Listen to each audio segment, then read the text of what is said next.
আসসালামু আলাইকুম আলেম। হ্যাঁ, আমি এখন একটা দারুণ জিনিস দেখাতে চলেছি। তার আগে বলে নিই আমি এখন কই আছি। এটা হচ্ছে একটা পুরা ঘাটি অথবা হিন্দুরা যেখানে মানুষ পুঁতে রাখে তার একটা নিদর্শন দেখাই।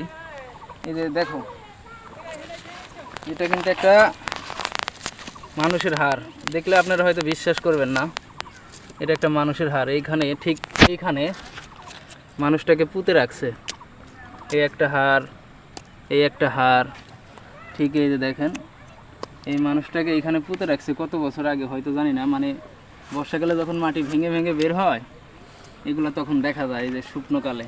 এখন তো পানি অনেক নেমে গেছে, এই জায়গায় বর্ষাকালে বা পানি বেশি থাকলে আসা যায় না। হিন্দুরা যারা পুরায় না আর কি, পুঁতে রাখে, তারা এখানে আইসা, মানে এরিয়াটা একটু দেখাও তো, এইখানে নিয়ে এসে পুঁতে রাখে। তো এই দেখলেনি হাড় হাড্ডি।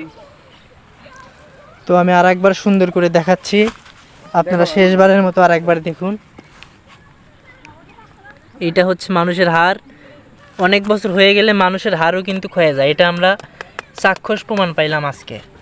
আমরা বিশ্বাস করতাম না যে মানুষের হাড় ক্ষয়, মাটি খেয়ে মানুষের হাড় মাটি খেয়ে ফেলতে পারে, এটা আমরা বিশ্বাস করতাম না। এখন দেখে প্রমাণ হচ্ছে যে মাটি সবই পারে। খুবই ভয়ঙ্কর জায়গা না? জায়গাটা আসলেই খুবই ভয়ঙ্কর। একা একা কেউ আসে না এখানে।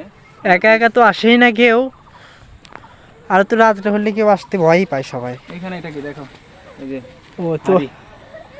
এখানে হচ্ছে হাড়ি, হাড়ি ভেঙে পড়ে আছে, এই দেখুন। এটা হচ্ছে ওই ওদের মানত করে হাড়ি ভাঙে না, হ্যাঁ। সিনেমায় যারা দেখে। ঠিক আছে, বাই বাই।